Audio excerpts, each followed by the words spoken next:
السلام علیکم ورحمۃ اللہ وبرکاتہ۔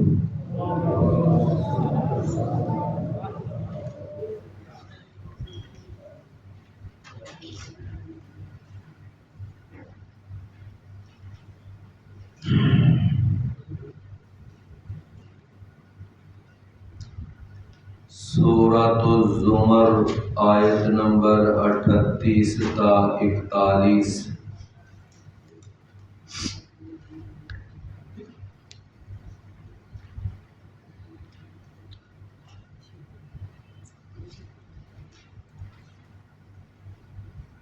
اعوذ باللہ السمیع العلیم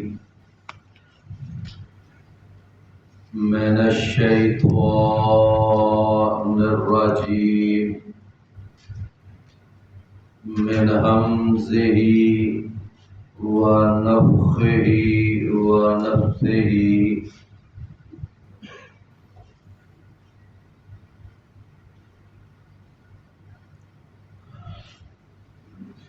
وَلَئِن سَأَلْتَهُم مَّنْ خَلَقَ السَّمَاوَاتِ وَالْأَرْضَ لَيَقُولُنَّ اللَّهُ قُلْ أَفَرَأَيْتُم مَّا تَدْعُونَ مِن دُونِ اللَّهِ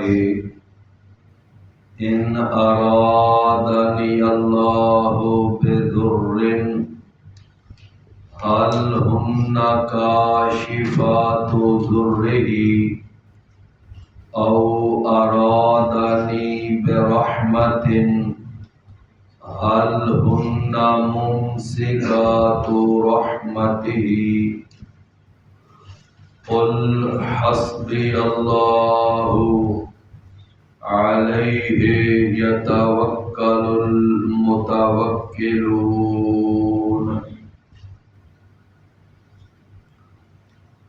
وَلَئِن سَأَلْتَهُمْ، اور اگر آپ ان سے سوال کریں، من خلق السماوات، کہ کس نے پیدا کیا ہے آسمانوں کو، والارض، اور زمین کو، لَيَقُولُنَّ اللَّهُ، یقیناً وہ ضرور کہیں گے کہ اللہ نے پیدا کیا ہے۔ قل، فرما دیجئے اے نبی کریم صلی اللہ علیہ وسلم،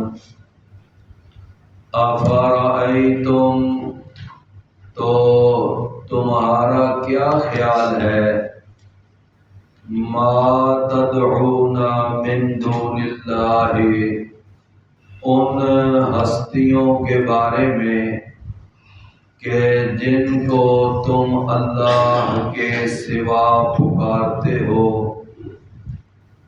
ان ارادنی اللہ بضر، کہ اگر ارادہ کرے میرے بارے میں اللہ تعالی کسی تکلیف کا، هل هن کاشفات ضرہ، تو کیا وہ اس تکلیف کو دور کرنے والے ہیں، او ارادنی برحمت، یا وہ اللہ تعالی ارادہ کرے میرے بارے میں کسی رحمت کا،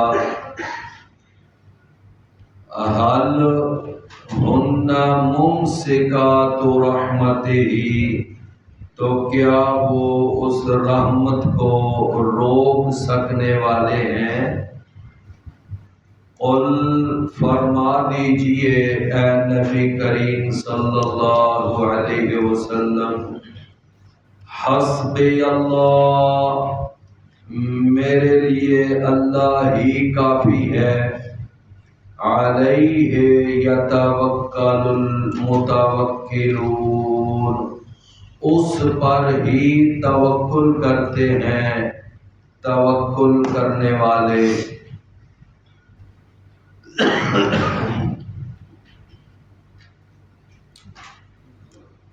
یہ جو ابھی ہم نے آیت نمبر 38 یہ پڑھی ہے سورۃ الزمر کی، اس آیت کے پہلے ابتدائی حصے میں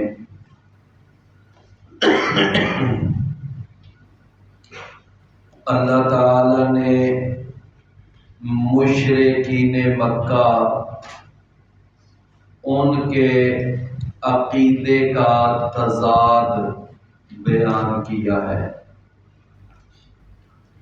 یعنی ان کے عقیدے کے اندر کیسا عجیب تضاد ہے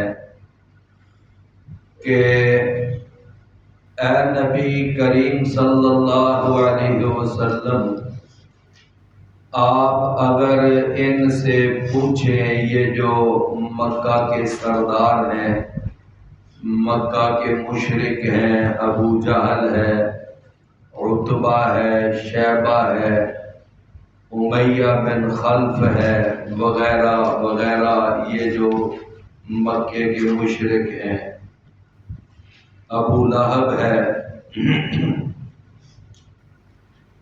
آپ اگر ان سے پوچھیں کہ من خلق السماوات والارض، کہ آسمانوں کو اور زمین کو کس نے پیدا کیا ہے، یعنی آسمانوں کا اور زمین کا خالق کون ہے،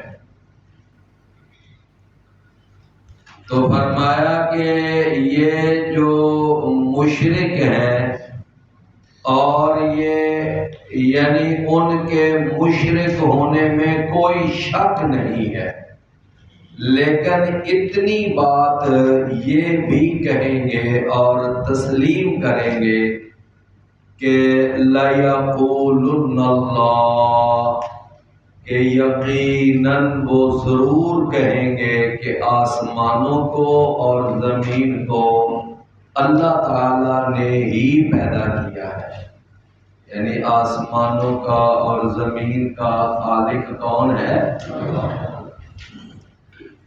یعنی اللہ تعالی کے بارے میں یہ عقیدہ کہ اس کائنات کا خالق اللہ ہے، یہ عقیدہ ابو جہل کا بھی تھا، اور یہی عقیدہ ابو لہب کا بھی تھا، اور باقی مشرکین مکہ کا بھی یہی عقیدہ تھا کہ اس کائنات کا خالق کون ہے؟ اللہ۔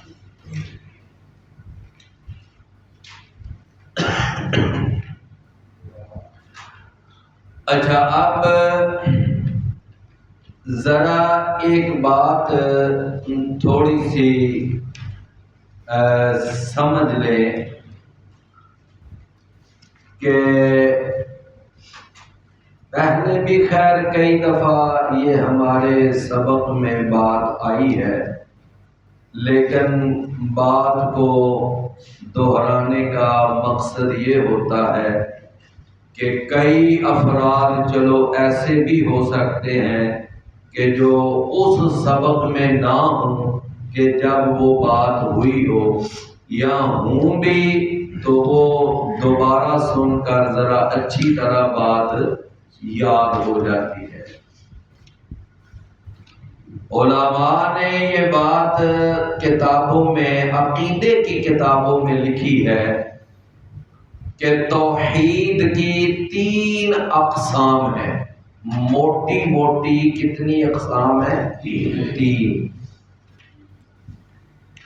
ان میں سے ایک قسم ہے، اس کو کہتے ہیں توحید ربوبیت، توحید ربوبیت۔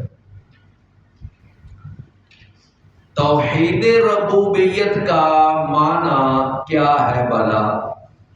اس کا معنی یہ ہے کہ اس پوری کائنات کا جو رب ہے، اس پوری کائنات کا جو پالنے والا ہے، اور اس پوری کائنات کا جو خالق ہے، وہ اللہ ہی ہے، یعنی اس عقیدے کا نام کیا ہے؟ توحید ربوبیت۔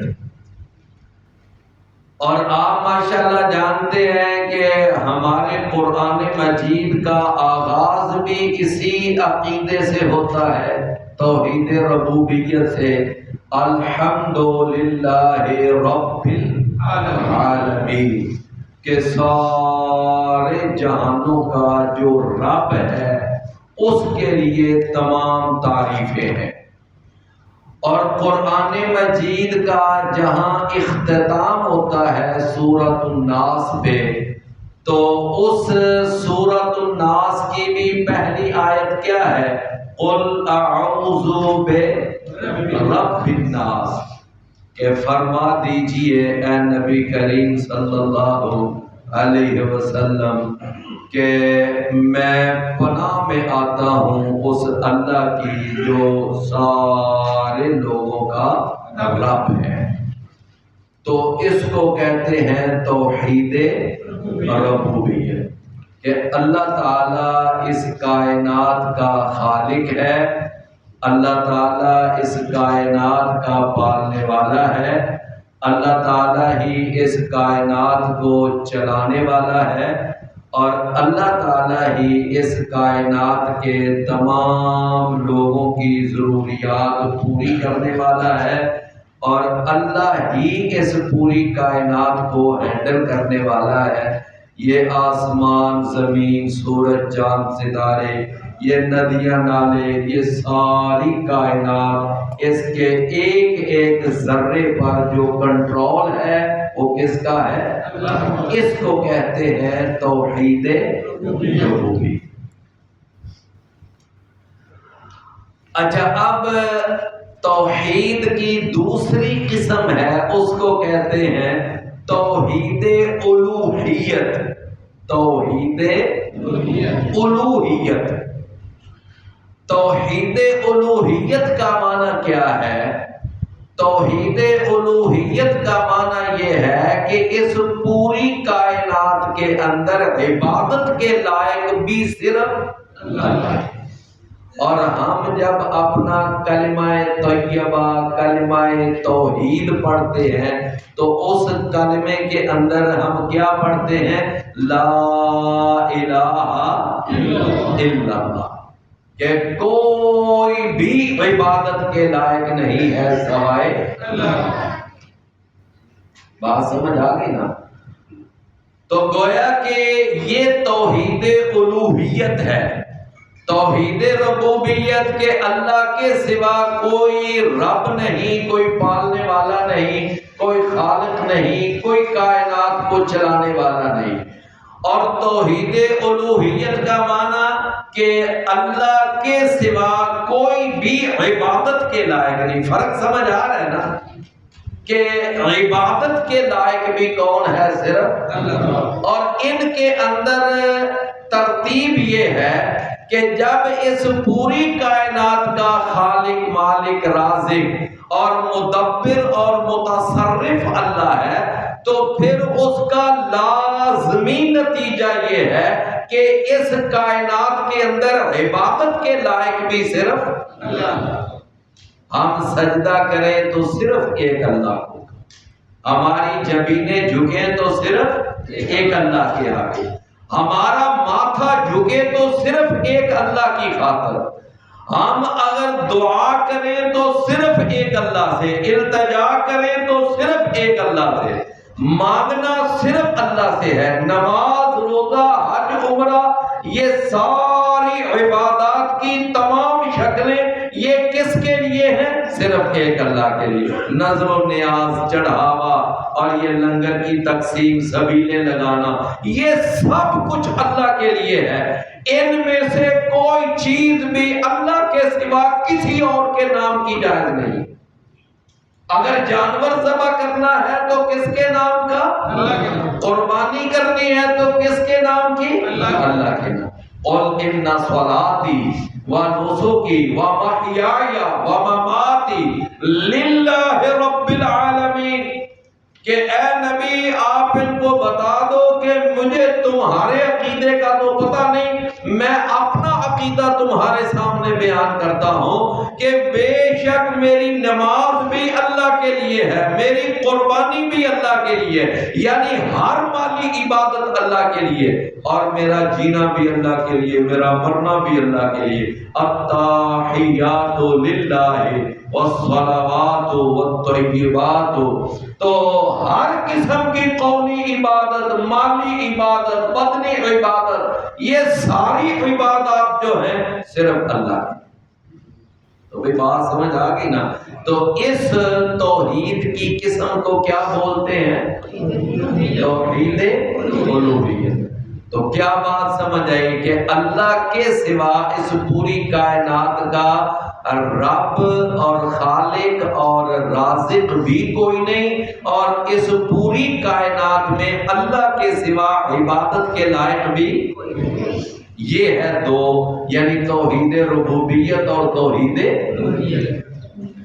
ایک تیسری قسم ہے، وہ ہے توحید الاسماء والصفات۔ توحید الاسماء والصفات کا معنی یہ ہوتا ہے کہ جو اللہ تعالی کی صفات ہیں وہ اللہ کے سوا اور کسی کی نہیں ہے۔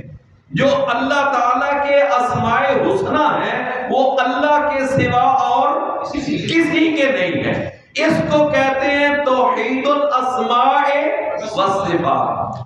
اب اللہ تعالیٰ وہ مثال کے طور پر وہ حاجت روا ہے، وہ مشکل کشا ہے، وہ مختار کل ہے، وہ داتا ہے، وہ گنج بخش ہے، وہ بگڑی بنانے والا ہے۔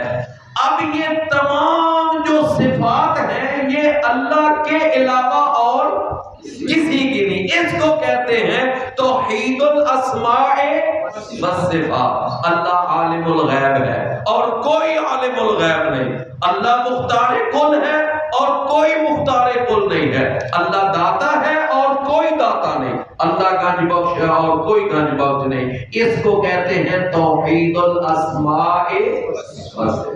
تو یہ تین یاد رہیں گی نا انشاءاللہ۔ اب مسئلہ یہ ہے کہ وہ جو عرب کے اور مکہ کے جو مشرک تھے نا، وہ ان تین اقسام میں سے جو پہلی قسم ہے نا توحید ربوبیت، یہ اس توحید کو وہ مانتے تھے، اس توحید کے وہ کیا تھے؟ قائل۔ کہتے تھے ہاں اللہ رب ہے، اللہ رازق ہے، اللہ اس کائنات کا چلانے والا ہے، یعنی وہ اس توحید کو مانتے تھے۔ اچھا، اللہ کو بھی مانتے تھے اور اللہ تعالیٰ کے بارے میں اس توحید کی پہلی قسم کو بھی مانتے تھے۔ اچھا، اللہ کو ماننے کے باوجود اور توحید کی اس قسم کو ماننے کے باوجود کیا اللہ کے ہاں وہ کامیاب اور کامران اور جنتی قرار پائیں گے؟ نہیں۔ جب تک وہ توحید کی تمام اقسام پر ایمان نہیں لایا جائے گا اور ان تمام اقسام کو تسلیم نہیں کیا جائے گا، اس وقت تک بندہ اللہ کے ہاں نہ وہ کامیاب ہے، نہ وہ کامران ہے، نہ اللہ تعالیٰ کے ہاں وہ جنت کا حقدار ہے۔ جنت کا حقدار ہونے کے لیے عقیدے کے اندر ان تینوں توحید کی اقسام کو ماننا ضروری ہے۔ اب ذرا غور فرمائیے کہ اللہ نے قرآن کے اندر اس آیت میں فرمایا کہ اے نبی صلی اللہ علیہ وسلم، اگر آپ ان سے سوال کریں کہ آسمانوں کا اور زمین کا خالق کون ہے، آسمانوں کا اور زمین کا رب کون ہے، آسمانوں اور زمین کو رزق دینے والا کون ہے، تو یہ اس سوال کا یہی جواب دیں گے کہ صرف اللہ خالق ہے، صرف اللہ رازق ہے، صرف اللہ اس کائنات کا چلانے والا ہے۔ تو اللہ تعالیٰ نے فرمایا کہ جب تم اس توحید کی قسم کو مانتے ہو تو پھر اگلی قسم کو ماننے میں تمہارے کیوں سوئی اڑ جاتی ہے؟ یعنی توحید الوہیت کو تسلیم کرنے میں تمہیں کیوں مسئلہ پیش آتا ہے کہ جب تم یہ مانتے ہو کہ اللہ ہی خالق ہے، اللہ ہی رازق ہے، اللہ ہی رب ہے، تو یہ کیوں نہیں مانتے پھر اللہ ہی عبادت کے لائق ہے؟ او بھائی پھر عبادت کے لائق کون ہے؟ اللہ، وہی تو پھر اللہ ہی ہے۔ جب خالق اللہ ہے، رازق اللہ ہے، تو پھر ہمارے رکوع سجدے کے لائق کون ہے؟ اللہ۔ ہماری قربانیوں کے لائق کون ہے؟ اللہ۔ وہی تو پھر اللہ ہے۔ کیوں بھائی بات سمجھ آئی نا؟ یعنی آپ دیکھیں قرآن مجید کے اندر نا اللہ تعالیٰ نے کئی ایسے مقام ہیں، توجہ ہے نا، کئی ایسے مقام کہ جہاں اللہ نے توحید ربوبیت کو دلیل بنایا ہے توحید الوہیت کے لیے۔ کیا معنی؟ کہ اللہ تعالیٰ فرماتا ہے کہ جب تم یہ مانتے ہو کہ اس کائنات کا رب اللہ ہے، اس کائنات کا خالق اللہ ہے، تو پھر تمہیں اگلی بات کیوں سمجھ نہیں آتی کہ پھر عبادت کے لائق بھی اللہ، یہ تم کیوں نہیں مانتے؟ دیکھو قرآن کے اندر یہ شروع میں ہی آتا ہے، یا ایھا الناس اعبدوا ربکم الذی خلقکم والذین من قبلکم لعلکم تتقون۔ یہ سارا تذکرہ کیا ہو رہا ہے؟ توحید ربوبیت کا۔ فرمایا الذی جعل لکم الارض فراشا، جس نے تمہارے لیے زمین کو فرش بنایا، والسماء بناء، آسمان کو چھت بنایا، وانزل من السماء ماء، آسمان سے اس نے بارش کا پانی اتارا، فاخرج به من الثمرات رزقا لکم، پھر اس بارش کے پانی کے ساتھ اس نے پھل اگائے، سبزیاں اگائیں، تمہارے لیے اناج پیدا کیا۔ اللہ نے یہ ساری دلیلیں دے کر کہ تمہارا خالق اللہ، تم سے پہلے تمہارے آباء و اجداد کا خالق اللہ، زمین کو فرش بنانے والا اللہ، آسمان کو چھت بنانے والا اللہ، آسمان سے بارش اتارنے والا اللہ، تمہارے لیے سبزیاں، فروٹ اور اناج اگانے والا اللہ، یہ ساری توحید ربوبیت کے دلائل دے کر اللہ نے آگے کیا فرمایا؟ فَلَا تَجْعَلُوا لِلَّهِ أَنْدَادًا، اور ظالموں پھر اللہ کے ساتھ اوروں کو شریک کیوں بناتے ہو؟ پھر جب تم شرک کرتے ہو پھر کہتے ہو کہ یہ جانور فلاں پیر کے نام کا، یہ جانور فلاں حضرت کے نام کا، یہ بکرا فلاں درگاہ کے نام کا، پھر اس وقت تمہیں کیوں خیال نہیں آتا کہ پھر تم یعنی عبادت کی باری دعا مانگتے ہو تو فلاں بزرگ سے، اور یہ جناب صلاۃ غوثیہ ہے، یہ فلاں بزرگ کے نام کی نماز ہے، یہ اس کے نام کے نفل ہے، یہ جو ہے نا یہ اس کو کہتے ہیں یہ عقیدے کا تضاد، عقیدے کا تضاد۔ بھئی توحید ربوبیت کو تم نے مان لیا لیکن توحید الوہیت پر آ کر تمہاری سوئی اڑ گئی، تم نے کہا نہیں نہیں ہم نے جناب سجدہ فلاں کو کرنا ہے، ہم نے فلاں کے نام کا جانور ذبح کرنا ہے، فلاں کے آستانے پہ جا کر بکرا دینا ہے، یہاں پر آ کر تمہارا معاملہ کیوں؟ اللہ تعالیٰ نے قرآن، میں نے ایک مقام ایسے آپ کو سنایا ہے، قرآن مجید میں ایسے سینکڑوں مقامات ہیں، اب مختصر وقت میں ان سب کا تذکرہ کرنا تو مشکل ہے، میں نے ایک مقام آپ کے سامنے رکھا ہے۔ تو میرے عزیز بھائیوں، اللہ تعالیٰ نے توحید ربوبیت کو دلیل بنایا کس کے لیے؟ کس کے لیے؟ توحید الوہیت کے لیے۔ ہمارے پنجابی میں ایک جملہ بولتے ہیں، جدا کھائیے جدا کھائیے اودا کھائیے، اور ایک اور جملہ بولتے ہیں کہ بعض آپ نے دیکھا ہوگا کہ مرغیاں ایسی ہوتی ہیں کہ وہ پلتی کسی اور کے گھر میں ہے، انڈا کسی اور کے گھر میں دیتی ہے، تو اس کے لیے ایک جملہ بولتے ہیں، اے بڑی ظالم مرغی ہے، کوڑ کوڑ کتے اور انڈا، یہ ہے نا۔ مطلب یہ ہے کہ انسان کی عقل بھی یہاں پر آ کر دنگ رہ جاتی ہے کہ مشرک اتنا مت مرا ہوتا ہے، اتنا بے وقوف اور جاہل ہوتا ہے کہ اس کو اتنی سمجھ نہیں آتی کہ بھئی جب خالق اللہ ہے، مالک اللہ ہے، اس پوری کائنات کا رازق اللہ ہے، تو پھر عبادت کے لائق بھی وہ، پھر عبادت کے لائق بھی۔ اچھا اللہ تعالیٰ نے نا ہمارے کلمے کے اندر یہ نہیں کہا کہ لا رب